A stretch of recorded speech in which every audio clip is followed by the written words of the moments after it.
je me fais juste une note de... Quand on réécoute, d'enlever ça. Parce qu'une ou deux fois, on fait des... Et puis, il faudra qu'on les enlève. Moi, il faut absolument que j'aille pisser, mec. Ah, du coup, il faut faire une pause. Bah, il faut en tout cas que j'aille faire pipi. Pause, je sais pas, mais tu peux parler pendant ce temps si tu veux. Je vais pas parler tout seul. Là, j'arrête le rec, alors. C'est déjà une... Est-ce qu'il faut... Et je viens avec toi. En fait, non, je ne mange pas tout ça. Ce serait dommage d'arrêter. Non, mais je peux pas pisser juste là.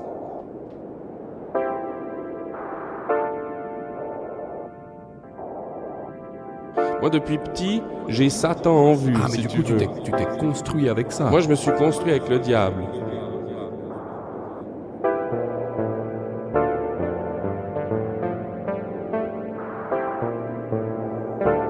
Je les sens pas, en fait.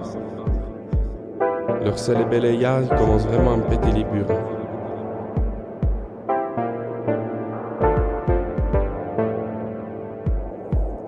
Tu vois, l'idée de Dieu, j'en ai plus rien à secouer.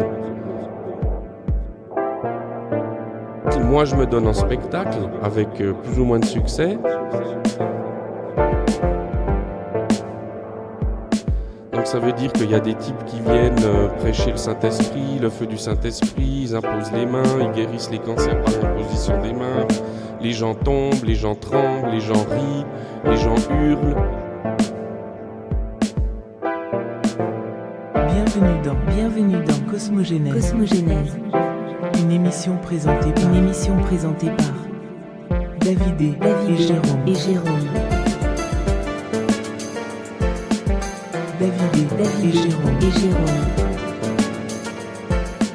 David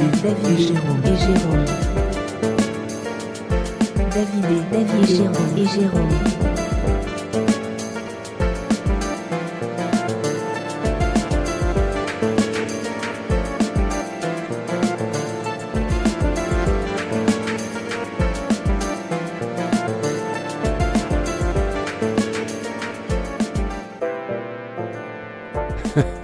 Toi, t'étais dans les milieux pentecôtistes. Moi, j'ai grandi là-dedans. Parce que j'ai ma mère d'abord qui s'est convertie quand j'avais à peu près 5-6 ans. Et puis mon père qui s'est converti plus tard, bien plus tard. Mais voilà, moi j'ai grandi là-dedans depuis que je suis petit. Le début de ma carrière d'évangélique charismatique débute à l'église de Réveil de Bienne, qui fait partie d'un réseau d'églises évangéliques plutôt connues en Suisse, en Suisse romande, qui naît des réveils du Pays de Galles, qui arrive en Suisse par George Jeffrey, qui est un grand leader du mouvement de Pentecôte. Lui s'est converti pendant le réveil du Pays de Galles au début du 19e. Et ensuite, il débarque en Suisse. Ça commence à Genève. Vers les années 30-40, ça débarque vers Bienne. Et puis, il y a un réseau d'églises évangéliques comme ça, de ce type, qui se développe. Quand ma mère se convertit, c'est à la fin des années 80 et ça correspond avec le néo-pentecôtisme, tu vois, qui vient des States, avec John Wimber et compagnie. Ah, purée, ok. Ça, c'est le néo-pentecôtisme qui arrive du coup en Suisse romande, puis moi, je grandis là-dedans. Donc ça veut dire qu'il y a des types qui viennent prêcher le Saint-Esprit, le feu du Saint-Esprit, ils imposent les mains, ils guérissent les cancers par l'imposition des mains, les gens tombent, les gens tremblent, les gens rient, les gens hurlent. Ma mère, elle vit toutes sortes d'exorcismes. Moi-même, je vis des sortes d'exorcismes. On prie pour moi. Quand je suis petit, je tombe. Puis j'ai des images, j'ai des trucs. En fait, je suis saisi par cette énergie-là, quoi. T'as quel âge qui prend complètement possession de ma vie. Mais je dois avoir entre 5 et 6 ans, 7 ans. Et puis voilà, après, je vais aller à l'école du dimanche. Et puis voilà, je commence ma carrière de chrétien évangélique. Excellent. C'est marrant ce terme. Et puis, moi, je me souviens toujours que la première fois... après quelques fois que j'allais à l'école du dimanche,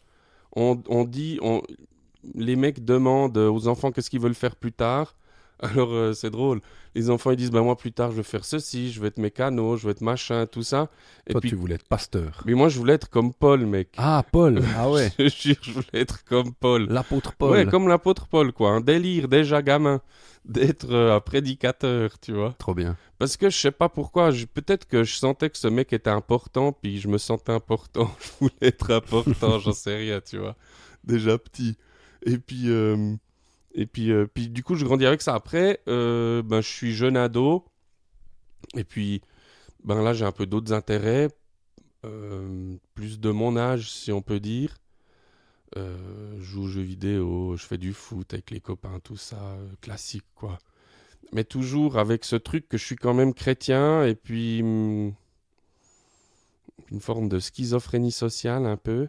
Parce que moi, je trouve bizarre que mes copains, ils aillent en enfer quand j'y réfléchis, tu vois. C'est c'est ça, parce que tu comprends, tu as une vie sociale, puis déjà enfant, tu te dis, ben, le monde, en fait, il est perdu. Donc moi, je grandis avec l'idée que le monde, il est mauvais. Que le monde, il est rempli de Satan, qu'il est rempli de démons. Ah, et que l'homme, il est pécheur. Que l'homme est pécheur, que moi-même, je suis pécheur. Donc déjà, gamin, quoi. Ça, c'est une idée que j'ai.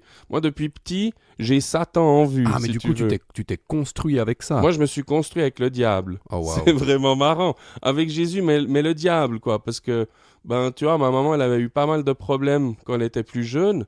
Et puis la religion, ça l'a hyper aidée. Ça l'a fait sortir d'une forme de confusion personnelle où elle peut polariser bien et mal très rapidement parce que dans son récit personnel qu'elle raconte, elle était perdue, quoi. Elle cherchait quelque chose, elle s'en sortait pas dans comme elle témoigne. Ah, ça lui donne une structure et une grille de lecture, en fait. Exactement. Ouais. Ça structure complètement son esprit et ça sauve son âme. J'utilise ces termes, tu comprends? Ouais. Elle apporte ça à la maison. Et moi, du coup, ben, je rentre là-dedans parce que c'est l'éducation. Dans ce contexte familial religieux, un des premiers mythes fondateurs pour moi qui émerge, c'est le diable et sa cohorte de démons guettent l'âme de l'humain. Ah, punaise. Tu comprends? Ouais, à fond. Et dans les cieux spirituels, au-dessus de ma tête, se déroulent des combats violents entre les anges de Dieu Tout-Puissant et les hordes des déchus qui sont précipités sur terre. Ah, punaise. Okay. Donc ça, c'est un mythe qui est enfoncé dans mon crâne, quoi, depuis que je suis gamin. Et à la fin des temps, Dieu reconnaîtra les siens. Ceux qui auront combattu le bon combat, ben, ils seront sauvés. Dieu sépare le bon grain de l'ivraie. Bientôt, les trompettes vont sonner.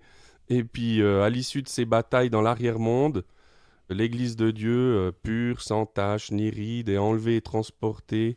Ah oui. Tu vois, dans la Jérusalem céleste. Donc, ah ouais, donc petit, tu te construis avec cette idée-là, quoi. Dans tous les cas, j'intériorise une détestation du monde parce que c'est le lieu... Détestation du monde, détestation de l'être humain, ou pas? Détestation... Mais c'est ça où je dis qu'il y a une forme de schizophrénie parce que moi, en fait, j'aime mes amis. Je passe vraiment du bon temps avec eux. Par contre, je vois à l'inverse qu'à la maison, ma maman, elle souffre beaucoup. Tu vois, relationnellement, ça va pas. À l'église, c'est toujours le clash, tu vois, parce qu'elle est très radicale. Et puis, elle apporte... Si tu veux, comme sa souffrance à elle a été radicale, et que Jésus, tu comprends, lui a apporté de la clarté de façon radicale, alors il faut que ça soit radical avec tout le monde. Et moi, j'ai grandi dans cette radicalité-là. Mm-hmm. Et puis, du coup, je l'ai encore toujours, cette radicalité, tu vois, j'ai été traumatisé par ça. À fond, ouais. Okay. Non, mais voilà. Et puis, et du coup, moi, je m'entends bien. Alors, du coup, il y a une espèce de schizophrénie qui s'installe. Et puis, mais je parle pas trop de ça à mes potes. Je leur casse pas trop les couilles. De temps en temps, il y a des discussions. C'est tes amis, en fait. Tu t'entends bien avec eux, mais ils vont aller en enfer. Exactement. Ouais, c'est ça. Et puis... ben, j'ai très peu de relations amoureuses, du coup. Aucune vie sexuelle pendant que je suis ado, c'est très dommage. À cause de la religion, d'ailleurs. Ouais. Et puis, mais assez vite, j'en souffre pas trop, parce qu'assez vite, ben, je rentre dans le moule du prédicateur. Ok. Vers 15-16 ans, comme ça, comme j'ai une énergie débordante, beaucoup d'entre-gens, toujours avoir 50 000 idées déjà, puis très actif. C'est comme si on me repère, puis on me demande si je veux pas tu vois, être responsable de groupe de jeunes. Et puis voilà, puis là continue ma carrière de... Ouais, on a pris ton énergie pour la mettre dans ce moule-là. Ouais, en fait. exactement, Ouais. exactement. Elle est au service de Dieu. Ouais, c'est ça. C'est ça. Et puis ça, c'est un truc sur lequel j'ai dû beaucoup travailler. En sortant, tu vois, bah, je voulais plus prendre la parole parce que je me suis comme senti abusé, quoi. Comme si mon âme avait été violée d'une certaine manière. Tu comprends? Vraiment au service esclave, comme ça. Alors que... Objet. Ouais, c'est ça, objet. Ouais. Et bon, dans les évangiles, Jésus, il nous dit je vous appelle plus serviteur, mais ami. Mais je suis serviteur. Tu comprends? C'est bizarre parce que l'évangile, les paroles de Jésus dans les évangiles, elles te libèrent de cette servitude, à fond, d'être au service de l'institution. Mais l'institution t'a servi. Ben, elle te dit que c'est comme ça qu'il faut être pour être un disciple de Jésus. Tu vois, tu dois être à son service, alors que je suis censé être son ami. Cette idée-là, elle m'a beaucoup aidé parce qu'à un moment donné, tu vois, j'essaye de faire, tu comprends, je grandis avec une croyance, je grandis avec des certitudes, et puis c'est comme si ça trace neuronalement dans ma tête des lignes, tu vois. À fond. Cette idée que Jésus, il ne m'appelle pas serviteur mais ami, d'un coup ça me fait tilt, puis je me dis, ah mais en fait, Jésus c'est mon vis-à-vis, quoi. Et du coup, je peux dialoguer avec lui, avec mes propres pensées, avec mes propres idées, et je peux complètement remettre en question tout ce que j'ai vécu, dans un rapport avec lui, tu vois, dans un rapport d'amitié, à fond, dans un rapport de charité, d'altérité, j'ai envie de dire. Merci, ça m'honore. Non, mais c'est vrai, où chacun des parties s'identifie. Ouais. C'est-à-dire que Jésus, on peut très bien l'identifier, parce qu'il y a des paroles, parce qu'il y a des évangiles. Et puis moi, je peux très bien m'identifier. Et du coup, on peut comme ça exister. Et puis moi, je suis ami, je suis plus serviteur. Donc ça veut dire que je ne dois pas faire ce qu'il dit. Absolument pas. Je dois me singulariser avec ce que j'ai appris, avec ce que j'ai vécu, avec ses paroles. Je me singularise. Et puis du coup, ça m'a hyper aidé à être apaisé en fait. Et puis pas, tu vois, devoir mettre 30 ans de vie à la poubelle. À fond. Parce que vraiment, c'était violent. Avec le recul, je vois aussi que j'ai été traumatisé, j'étais un objet, et que moi-même, j'ai rendu objet d'autres personnes. Ouais. Et ça m'a rendu dingue quand je l'ai réalisé.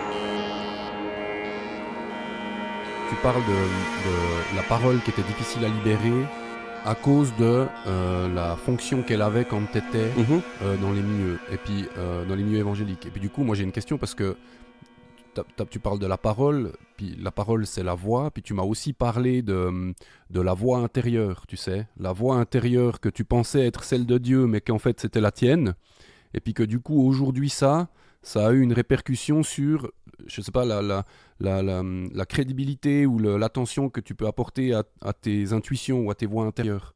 Un des récits que j'ai lus quand j'étais petit, de l'Ancien Testament, qui m'a toujours donné beaucoup de joie, c'est vraiment, c'est étonnant. J'ai toujours eu, il y a des mythes comme ça de l'Ancien Testament que j'ai toujours lu avec de la joie.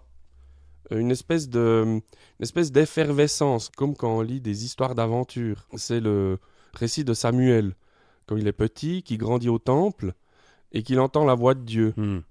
Et puis Samuel entend une voix, tu vois, qui est autre, qui est celle du tout autre, à fond, qui est celle qui finalement lui permettrait l'altérité, tu vois. C'est la voix du vis-à-vis. Ouais. Moi, je trouve ça hyper fort comme récit. Petit, je me dis, moi, je veux entendre la voix de Dieu aussi, tu comprends? Oh, wow. Parce que je trouve qu'il y a, je capte un truc, je pense intuitivement, je comprends qu'il y a quelque chose, tu vois, qui est pour moi, qui est fait pour moi. Du coup, je grandis avec cette idée qu'on peut entendre Dieu, on peut entendre la voix de Dieu. Mais moi, j'ai pas du tout le recul de maintenant. Moi, j'ai l'idée qu'il y a vraiment une voix autre, tu vois, qui vient du cosmos, quoi.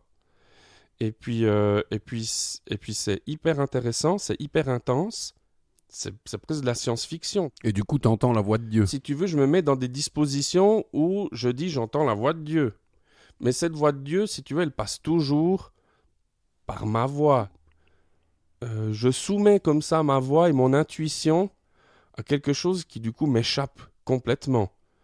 Et donc, on pourrait dire que d'une certaine manière, je suis en dehors de tout cadre traditionnel. Ouais. Du coup, il y a une confusion, en fait. Il y a une confusion entre ce qu'est vraiment la voix de Dieu, entre ce qu'est l'altérité absolue, et une intuition humaine qui est parfaitement bienvenue et vraiment souhaitée. Tu comprends? Mais du coup, cet humanisme se soumet complètement à une idéologie, du coup, puisque la voix de Dieu, elle est dans la Bible, et que cette voix de Dieu, du coup, elle est prêchée à l'Église dans le cadre pentecôtiste. Donc la voix de Dieu, c'est le pentecôtisme. Et puis, elle est montrée en spectacle aussi. Elle est montrée en spectacle. Moi, je me donne en spectacle avec plus ou moins de succès. Et puis là, il y a une forme, du coup, de servitude, d'asservissement de mon intuition. Et puis, je commence à être dans une forme de production, comme ça, de parole de Dieu. Ah ouais. Comme des prophètes qui vont devant, puis qui commencent à dire je vois que Dieu t'appelle à faire ceci, je vois que Dieu t'appelle à faire cela. Des espèces de mentalistes de Jésus-Christ. Et du coup, tu as une pression productiviste. Je ressens une pression productiviste, mais je te dis ça a posteriori, parce que j'y réfléchis. Et puis je pense que ça m'a vraiment bouleversé. De voir qu'il y a énormément d'importance qui est donnée à ces paroles. Tout d'un coup, je réalise que en fait, je peux dire un truc, puis le mec, il va... Mais du coup, l'importance, elle est mise sur ces paroles parce que ce serait hypothétiquement des paroles qui viennent de Dieu et pas parce que c'est des paroles qui viennent de David. Parce que c'est des paroles qui viennent de Dieu, exactement. Ouais. Ça, c'est quelque chose qui, dans ma pratique créative et artistique après, a dû être corrigé, tu vois. Ok. Ta propre intimité, elle vaut moins que, tu vois, la voix de Dieu, quoi. Ah, ça a altéré la crédibilité que tu peux donner à ta propre voix, puis à ta propre intuition, ou bien c'est ça? Ouais, un truc du genre. Et du coup, c'est quand que tu prends conscience que peut-être tout ça, c'est problématique? C'est quoi qui déclenche tout d'un coup chez toi une étincelle où tu te dis, ok, là, il y a des choses à remettre en question? À un moment donné, moi, je me retrouve dans une communauté à Yverdon-les-Bains où je rencontre ma première femme avec qui j'ai mes 3 premiers enfants. On a des relations sexuelles avant le mariage. En fait, on ressent énormément de culpabilité, les deux, à cause de ça. Punaise. Et puis, on en parle à notre on est co-responsable dans une petite équipe. Et puis, là, c'est la catastrophe, mec. Là, c'est la catastrophe. Les personnes autour sont abasourdies. Les gens sont effondrés. Tu vois, on a sombré dans le péché de la chair, etc. Parce que vous vous aimiez, quoi. Oui, mec, parce qu'on a envie de s'envoyer en l'air. Tu comprends? C'est parfaitement normal que 2 personnes qui s'aiment aient envie de s'envoyer en l'air. Mais là, dans ce cadre-là, si tu veux, ça joue pas, quoi. Et puis, du coup, on doit demander pardon publiquement. C'est-à-dire qu'on doit confesser notre péché de relations sexuelles hors mariage devant tout le monde. Et puis, genre l'étalage de l'intimité, quoi. Exactement. Et puis ça, je crois que ça, c'est la goutte de trop, en fait. Comme si eux étaient irréprochables. Comme si eux étaient parfaitement irréprochables dans leur vie. Mais bon, ça m'a vraiment perturbé. Et puis, ça a vraiment aussi perturbé ma compagne de l'époque. On était vraiment très mal, hein. Ok. On était vraiment mal. Et puis, moi, j'ai compris que, si tu veux, on était en train de contrôler mon esprit. Ouais. On était en train de contrôler ma tête. On était en train de contrôler mon couple. On était en train de contrôler ma vie. Et puis, je me suis dit, mais c'est un truc de malade. Il faut qu'on se casse de là. Et puis, le problème, c'est que dans cette assemblée, il y avait toute notre famille. Tu vois, toute la famille de ma compagne de l'époque. Ta belle famille était là, ouais, ok. Et puis mes amis, tu comprends, mes amis avec qui on était tout le temps. Et il n'y a pas une seule personne qui nous a soutenus, en fait. Parce que du coup, moi, j'ai dit, on se casse de là. On ne peut pas continuer de vivre dans ce contrôle. On ne peut pas continuer de se faire parler comme ça. Ça ne joue pas. Il faut qu'on sauve nos vies. Du jour au lendemain, on a quitté cette assemblée et on n'y a plus mis les pieds, quoi. Ouais. Mais j'avais toujours hyper peur de me déplacer en ville, de rencontrer ces gens. C'était vraiment fou. Ah, c'est vrai. Ah ouais, c'était malade. J'étais dans tous mes états. Et puis,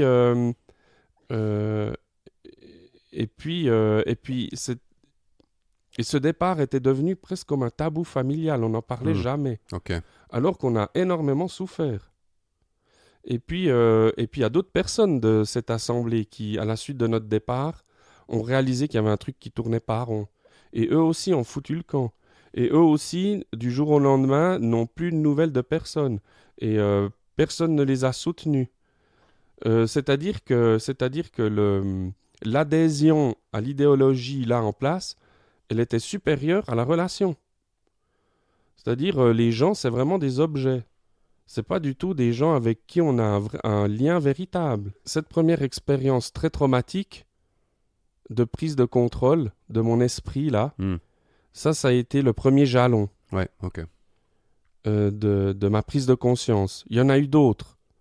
Parce que comme j'ai grandi là-dedans, puis que c'était toute ma vie, tu vois, je me suis mis en quête d'une autre assemblée que j'ai trouvée à Neuchâtel, que j'ai aussi quittée par la suite.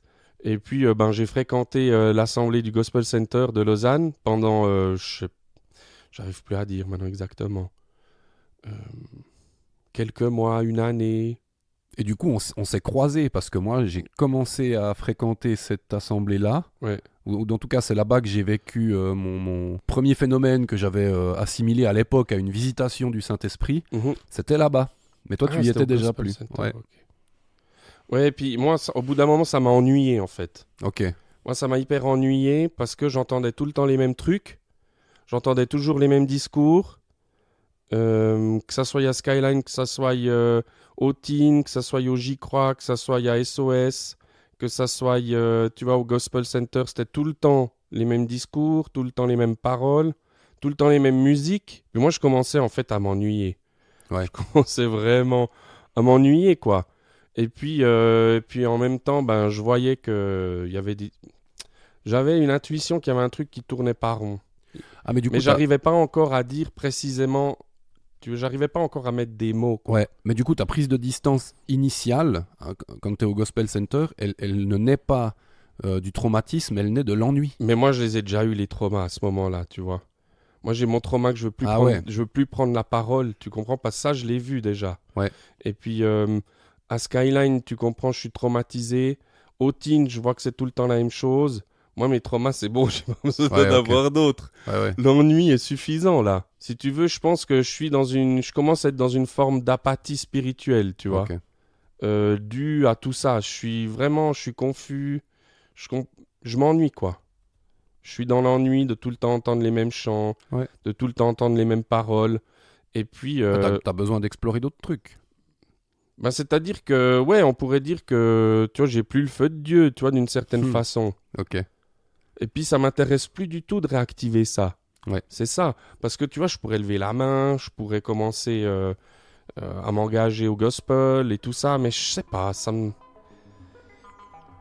je les sens pas, en fait. Leur Célébéléa, ils commencent vraiment à me péter les burnes. C'est vrai? Ouais, vraiment. Ok. Et puis, parce que je les sens en prison. Je les sens en prison, puis ils ont pas l'air de s'en rendre compte. Mais moi, je comprends pas encore les tenants et les aboutissants.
Je découvre le podcast de Frédéric Lenoir.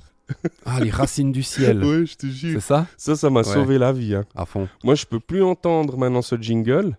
Ce jingle, quand je l'entends. Parce que j'ai écouté tous les épisodes. Ouais. Ça m'a sauvé le cul parce que ça permettait de faire le lien, tu vois. À fond. Parce que moi, je connais rien d'autre que la religion. Et puis, je comprends qu'il faut que j'en sorte. Frédéric Lenoir et puis Leïli Anvar, ils me permettent de faire ça. Ouais. Donc voilà. Après, tu vois, moi, Frédéric Lenoir, je peux plus l'entendre, tu vois. Puis ses bouquins, je peux pas les lire, mais... Mais à l'époque, il t'a aidé Mais à... à l'époque, ouais. ça m'a vraiment beaucoup aidé. Parce qu'il y avait aussi tous des invités qui étaient chrétiens, si tu veux, mais qui avaient des réflexions humanistes, par exemple, ou qui avaient des réflexions athées, ou qui avaient des réflexions bouddhistes, tu comprends, qui font les liens entre les différentes religions. Ça m'a beaucoup intéressé. Ça me permettait de nourrir des idées personnelles, de me dire, en fait, chaque religion a ses propres mythèmes, mais ces mythèmes se regroupent.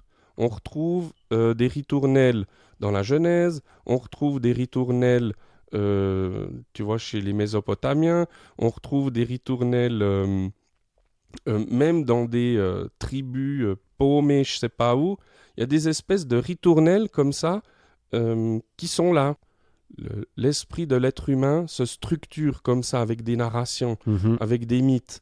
Et du coup, je commence à capter, tu vois, à quel point neuronalement j'ai été conditionné. Et puis à partir de ce conditionnement-là, j'essaye, tu vois, d'enlever les poutres qui se sont effondrées. Parce que moi, dans ma tête, c'est l'effondrement, tu vois, quand je sors. Alors, je commence à enlever le toit qui s'est effondré, je commence à bosser dedans. Et puis, ben voilà, quoi, cette poutre, elle est pourrie, ça tient plus. Ça, par contre, ça tient bien, tu vois, ça tient encore. Je sais pas si ça va tenir longtemps, tu comprends? Ouais. Tu vois ce que je veux dire? Il y a des trucs qui tiennent. L'idée de Dieu, ben moi, ça m'a tenu hyper longtemps. Et puis maintenant, j'en ai plus rien à secouer. Ouais. Pendant hyper longtemps, c'était comme central. Tu comprends, je pouvais pas la péter. Maintenant, je peux la péter parce que tu crois il y a d'autres choses qui tiennent. T'as mis d'autres murs porteurs, quoi. Ouais, c'est ça. Ouais. Aussi, on peut utiliser ces images.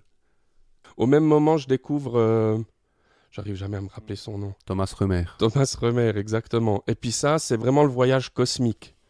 Ça, c'est le voyage cosmique. Et c'est vraiment paradoxal parce que le mec, c'est un scientifique pur et dur, mais je voyage dans la galaxie, quoi. Ouais, à fond. Je voyage dans la galaxie de l'Ancien Testament et puis du coup, il y a toutes les lumières qui s'allument dans mon crâne, quoi. Puis je me dis, putain, en fait, c'est ça. Et un autre truc qui m'a sauvé les miches, c'est Dario Argento. Moi, quand j'ai vu Suspiria, j'ai regardé ce film. Mec, cette musique... terriblement satanique, tu vois, de gobelins. Tout d'un coup, mec, j'entends ça, puis je me dis, mais putain, c'est moi. Je me suis vu dans cette musique, je me suis vu dans ce film. Vraiment, c'est fou. Ouais. Tu vois, la scène où le chien, il saute à la gorge de l'aveugle. À fond. Moi, j'ai vu ça, j'étais là. Mais c'est ça. Si tu veux, il y a une espèce de violence absolue que moi, je ressentais en moi-même, tu vois, par rapport à la religion aussi. Ouais. Tu comprends, par rapport... par rapport à quelque chose qui devait être détruit, par rapport à quelque chose avec lequel je devais en finir. Puis ces images me permettaient, tu vois, d'entrer dans une forme de résonance avec des états intérieurs. Ouais. Et puis, bah, tu vois, Suspiria, c'est l'histoire de jeunes filles qui sont complètement dominées par une sorcière qui est cachée dans une école de danse, qui domine tout le monde. Tu vois, ça résonnait aussi avec des expériences personnelles.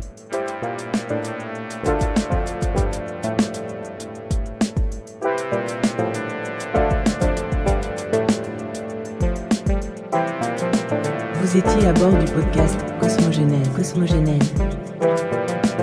Rejoignez-nous à la prochaine causerie.